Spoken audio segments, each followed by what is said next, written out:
안녕하세요. 책 읽는 뮤즈입니다. 오늘 소개할 책은 다산 어록 청상. 이 책은 다산 정약용 선생님의 어록이 수록된 책인데 정민 교수님이 현 저기에 맞게 조금 쉽게 풀이한 책이에요. 이 책에는 다산 정약용 선생님이 자기 자식들에게 했던 말, 제자들에게 했던 말들이 수록되어 있는데 2010년도에 제가 이 책을 읽고 필사도 했던 전부 필사한 건 아니고 좋았던 부분을 부분 필사했던 책이에요. 다산 선생님의 글들은 참 너무나 좋은 말들이 많아서 마음에 가끔씩 새기고 싶다는 생각이 드는 어록들도 있었던 책입니다. 지은이를 소개할게요. 정민, 충북 영동 출생, 한양대 국문과 졸업, 한국학문학 전공, 현재 모교 국문과 교수로 재직 중이라고 합니다. 저서도 되게 많이 쓰셨는데 비슷한 것은 가짜다, 미쳐야 미친다, 다산선생, 지식경영법, 18세기 조선, 지신인의 발견, 책 읽는 소리, 스승의 옥편, 다산오록 청상.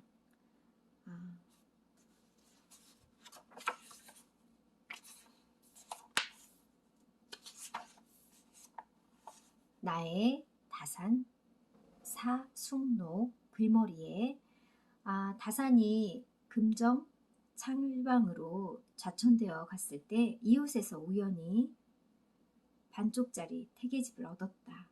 거기 실린 태계 편지를 매일 한 편씩 아껴서 읽었다. 이렇게 하나하나 적어나간 글 묶음이 바로 도산사 숙록이다.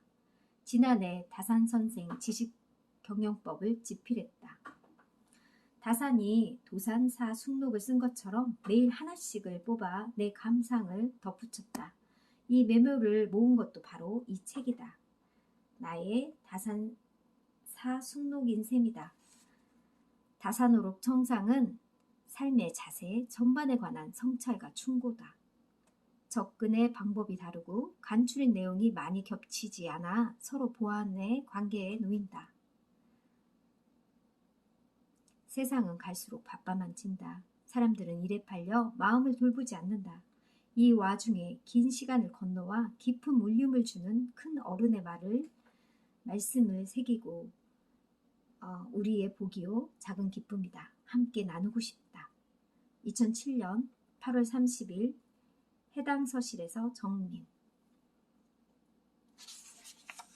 차례, 경세, 정신을 맑게 하는 이야기, 수신, 몸과 마음을 닦는 공부, 처사, 대인 전물의 바른 태도, 치학, 공부의 방법과 태도, 독서, 책을 어떻게 읽을까, 문해, 시문 창작과 문해론, 학문, 학문의 엄정한 토론과 연차, 거처의 규모와 생활의 법도, 거가, 치사는 재산 증식과 경제활동, 경제, 경국 제세와 경세 치용, 경세, 정식을 맑게 하는 이야기.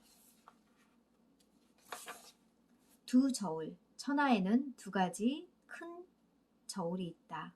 하나는 시비, 즉 옳고 그름의 저울이고 하나는 이해, 이로움과 해로움의 저울이다. 옳은 것을 지켜 이로움을 얻는 것은 가장 으뜸이다. 소일이라는 말, 천하에 가르쳐서는 안 되는 두 글자에 못된 말이 있다. 소일이 이것이다. 나를 소비한다는 말이다.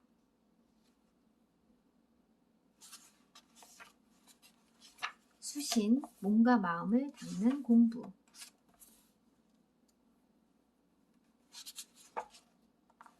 감정의 조절. 한두 끼 굶고 삐쩍 마르거나 한 끼 배불리 먹고 금세 표가 나는 것은 천한 짐승들의 일이다. 상황의 작은 변화에 일희일비 하는 것은 군자의 몸가짐이 아니니 이랬다 저랬다 감정의 기복이 잦은 것은 내면의 수양이 그만큼 부족한 탓이다. 한치 앞을 내다보지 못한 채 들뜨고 가라앉지 마라. 세상을 다 얻은 양 날뛰지 말고 세상이 다 끝나는 듯 한숨 쉬지도 마라. 바람이 불어 흔들릴 수 있는 것은 표면의 물결뿐이다. 그 깊은 물속은 미동조차 않는다. 웅숭 깊은 속내를 지녀 경박함을 끊어라. 사람의 무게, 무심한 일상의 행동거지 속에 그 사람의 무게가 드러난다. 남의 시선을 의식하지 않을 때 본 모습을 볼 수 있다. 꾸며서 하는 행동, 의도가 깔린 말로는 세상에 군자하는 사람이 없다. 처사, 대인 전물의 바른 태도.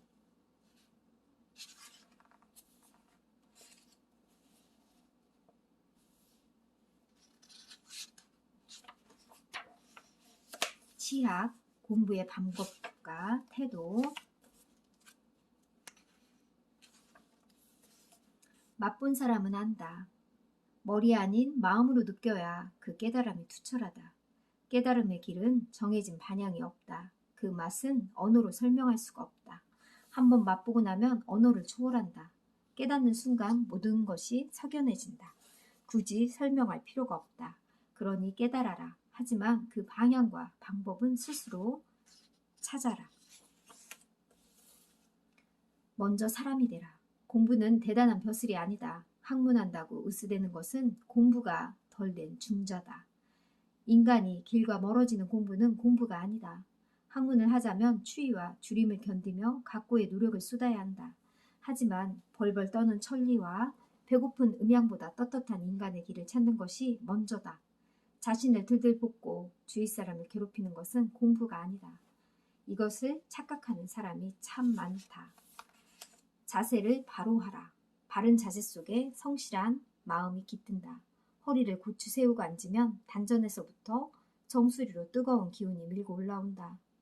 바른 자세로 앉을 때 낯빛이 바르게 되고 말투가 공손해진다. 18세기 중국에서 간행된 크기가 작은 휴대용 소책자가 조선에서 인기를 끌었다. 소매 속에 넣고 다닐 정도로 작다고 해서 수진본이라고 했다. 그런데 책의 크기가 작다 보니 성현의 말씀이 담긴 경전을 들어넣어 보는 것이 문제가 되었다. 어찌 감히 성현의 말씀을 자리에 누워서 볼 수 있느냐고 책의 수입을 금지시킨 일이 있다. 목표를 정하라. 나는 저런 사람이 되겠다. 공부는 목표에 세우는 것에 출발한다. 목표가 없으면 반향도 없다. 그저 세우기만 하면 소용이 없다. 실천으로 뒷받침해야 한다. 3가지 힘쓸 일. 용모를 단정히 하고 낯빛을 하는 것, 말을 함부로 하지 않는 것, 공부는 이 3가지 일에 시작된다. 이것을 더 미뤄 나가면 나중에는 패려붙고 경박하고 이단 잡수를 흘려 자신을 속이고 세상을 속이고 못하는 짓이 없게 된다. 처음엔 작은 차이였는데 나중엔 천리의 거리가 된다. 처음을 삼가라. 몸가짐을 조심하라. 공정함을 유지하라. 비판과 비난을 구분해야 한다. 칭찬과 아첨을 혼돈하면 안 된다. 미워도 인정할 것은 인정하고 좋아도 잘못은 당당히 비판하라. 이런 태도가 참 삶에 있어서 중요한 것 같아요. 공정하게 말했을 때 삐딱하게 받으면 토론이 성립되지 않는다. 편을 갈라 말하고 덩달아 부안해동하면 가망이 없다. 세상에 나만 옳고 남은 그른 이치는 없다. 다 좋고 무조건 나쁜 것도 없다. 대공지정의 마음을 길러야 한다.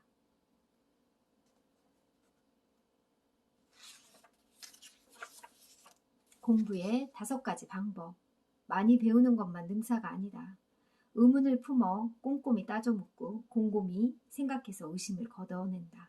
환하게 분변하여 옥석을 가려내고 그렇게 추려낸 것을 몸소 실행해서 내 것으로 채워야 한다.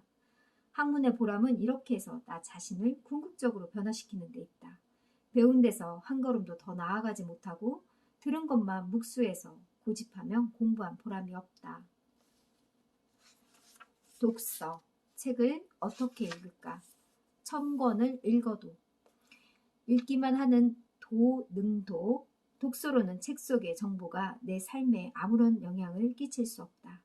나날이 새로워지는 삶이라면 글 한 줄 안 읽어도 천권 독서가 부럽지 않다. 책에서 뜻을 얻으려면 덮어놓고 읽어서는 안 되고 제대로 읽어야 한다.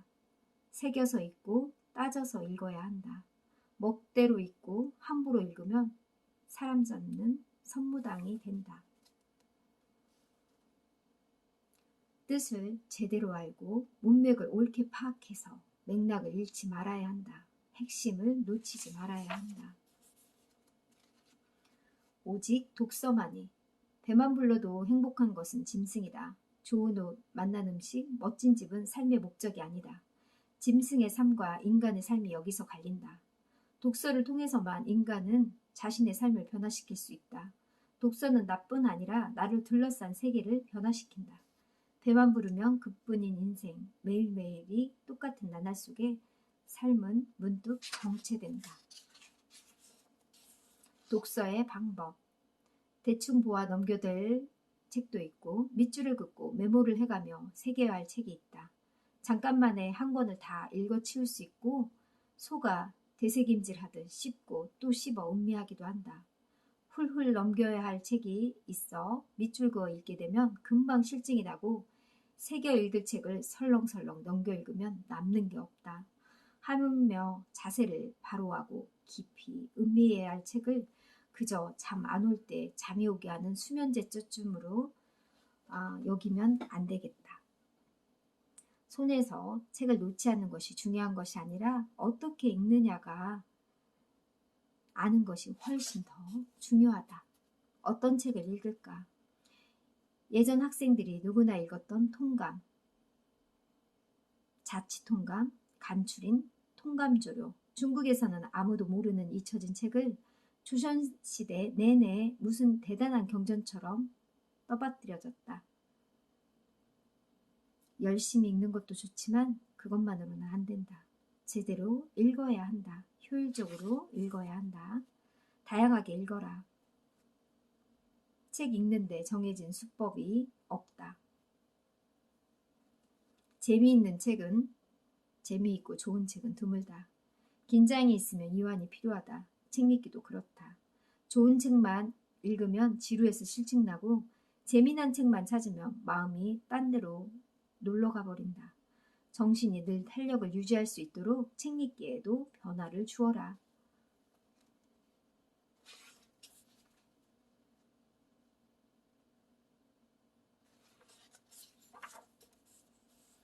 역사책 읽는 법. 역사책을 읽을 때는 큰 흐름을 놓치지 말아야 한다. 연표를 만들어 줄기를 잡아놓고 그 다음에 세부로 들어가야 한다. 선우도 모른 채 되는 대로 읽어서는 효과가 없다. 역사의 뼈대를 파악하는 데 이보다 좋은 방법은 없다. 세부에 빠지지 마라. 잔재미에 현혹되지 마라. 큰 가닥을 잡아 전체를 장악하라. 쑥독과 메모. 책을 줄줄 외울 때까지 읽고 또 읽는 것은 옛날 방식이다. 지금 세상에는 책이 차고 넘치니 어느 세월에 그 많은 책을 읽고 또 읽어 다 외우겠는가. 하지만 가장 기본이 되는 성현의 경정만큼은 입에 달고 외워야 한다. 잊지 않으려고 메모하고 떠오른 생각을 기록으로 남겨 고씹고 음미해야 한다. 그 밖에 나머지 책은 그때그때 필요한 정보만 꺼냈으면 된다. 새해에 독서 계획, 독서도 계획을 세워야 한다. 공부도 체계가 있어야 한다. 한 해의 공부 전체의 방향을 미리 정해 목표를 향해 꾸준히 밀고 나아가야 한다.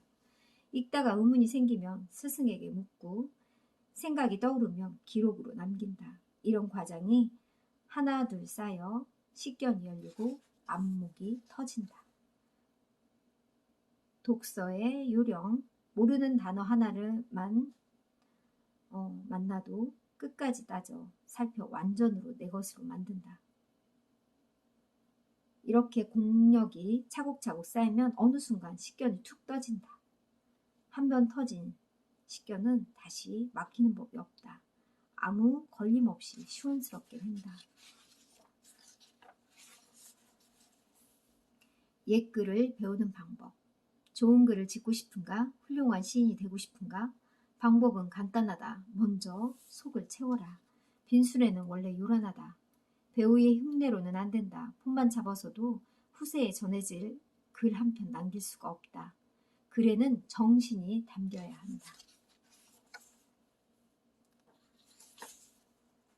시를 잘 쓰려면 시는 배워서 얻을 수 있는 것이 아니다. 그러면 그냥 가만히 있으면 저절로 되는가? 턱도 없는 소리다. 뜻이 높아야 제 목소리를 낼 수 있고 뜻이 넓어야 맞는 말을 할 수 있다. 뜻이 없으면 시도 없다. 시를 잘 쓰려면 뜻을 길러야 한다. 학문, 학문의 엄정한 토론과 연찬. 학문이 미움을 받는 이유. 학문이 미움을 받는 까닭은 학자가 자기 주견 없이 부화내동하기 때문이다. 세상 사람들이 듣고 싶어하는 이야기만 하고 대상과 처지에 따라 이리저리 말을 바꾸기 때문이다. 토론의 바른 자세. 공부하는 안목은 토론을 통해 자란다. 토론에도 갖추어야 할 예의가 있다. 이 예의를 잘 지키지 않으면 토론을 하다가 갈라서서 원수가 되고 독선과 아집만 커진다. 내가 부족한 것은 낮추어 남을 통해 배우고 남이 부족한 점은 따뜻하게 감싸 안아 일깨워준다. 상대의 기세를 꺾어 누르는 것은 기쁨으로 여기지 않는다. 저만 잘난 독선은 학문의 길에서 치명적인 독이다.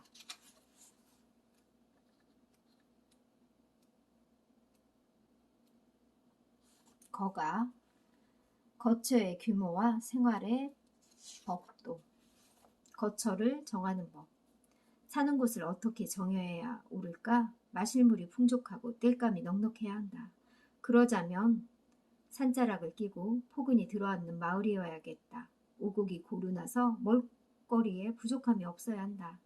산자락 앞으로 꽤 넓은 들판이 있어야 하겠구나. 다음은 풍속을 살필 차례다.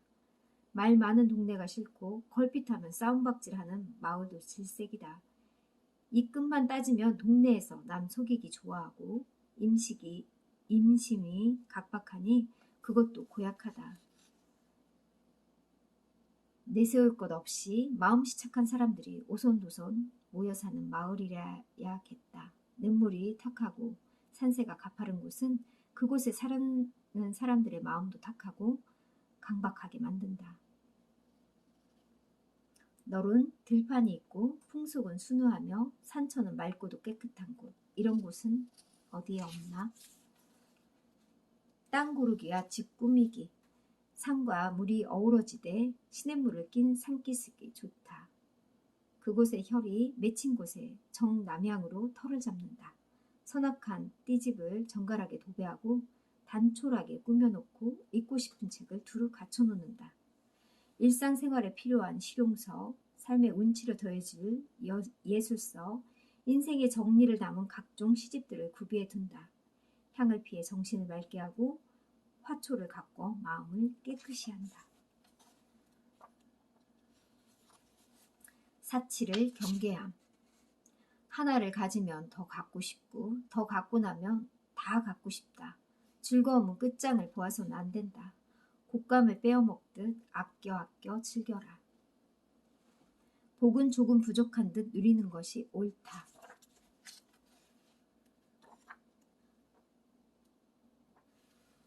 부지런함에 대하여. 근면함 속에 항심이 싹튼다. 항심은 삶의 든든한 뒷심이다. 작은 상황 변화에 마음이 흔들리지 않으려면 항심이 있어야 한다. 지금 당장 할 일과 미루어도 좋을 일을 분간하여 하는 것이 부지런함의 출발이다. 검소함에 대하여. 부지런히 노력해도 검소함이 없으면 소용이 없다. 검소함은 아끼고 전략하는 정신이다. 육신의 배고픔보다 영혼의 허기를 부끄러워하라. 초라한 우복 말고 빈약한 내면을 다급히 여겨라. 치산.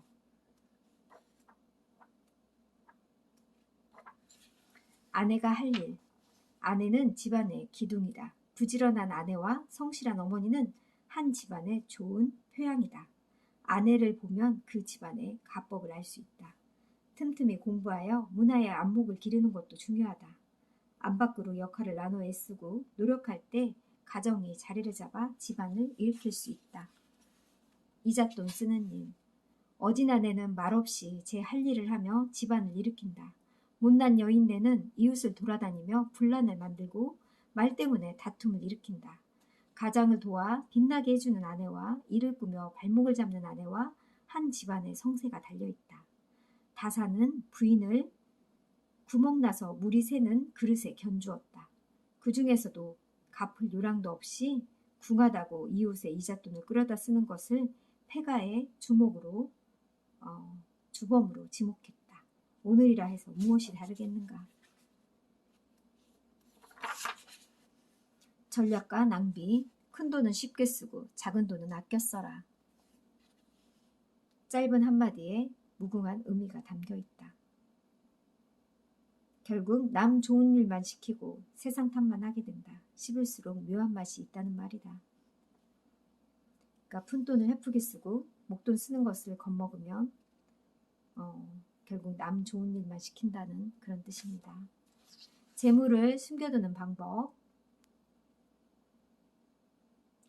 단단히 잡으려 들면 들수록 미끄럽게 빠져나가니 재물이란 미꾸라지다.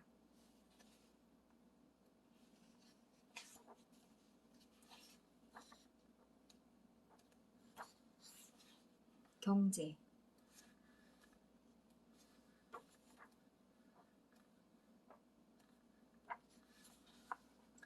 조선은 양반 때문에 망한 나라다. 저마다 일은 않고 생업도 없이 손가락 빨며 체면만 찾다가 망했다. 양반의 표준은 무엇으로 얻는가? 학문이나 과거일까? 아니다. 그냥 양반의 자손이면 양반이 된다. 그러니 족보를 이주해서라도 양반이 되려는 길밖에. 그럴 바에야 전 국민이 다 양반으로 만들어져 버리자는 것이 다선의 반어법이다.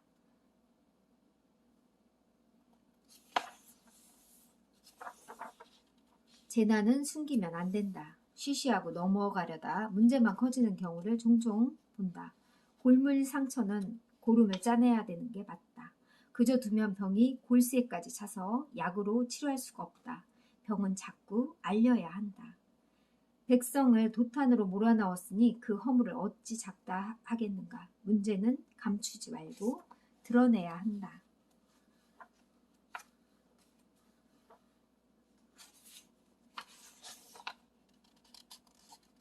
공통된 근심거리, 관례가 사람 잡는다. 예전에 했던 대로라면 핑계대기도 쉽고 책임 전가도 용이하다. 번연히 문제가 있는 걸 알면서도 밖으로 더 큰 문제가 생기면 감당이 안 되니까 그저 하던 대로 한다.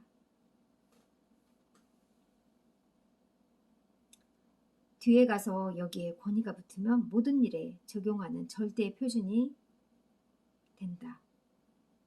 변치 못할 권위는 없다. 상황이 늘 바뀌기 때문이다. 옛것이 중요한 것이 아니라 마땅함이 중요하다. 현실에 맞지 않으면 새롭게 바꿔야 한다. 변화를 두려워해서는 할 수 있는 일이 없다. 변치 않을 마음의 주인이 되어야지 고작 땅 주인 되는데 인생을 걸어서야 되겠는가? 이 책은 마음을 다스리게 하고 옛 조선 시대라든지 옛 시대의 양식을 읽을 수 있는 그런 양서 같았어요. 다산 정약용 선생님은 유배 가셔가지고 책을 정말 많이 쓰셨는데 어쩌면 그게 더 행복이지 않았을까 하는 생각도 해봅니다. 감사합니다.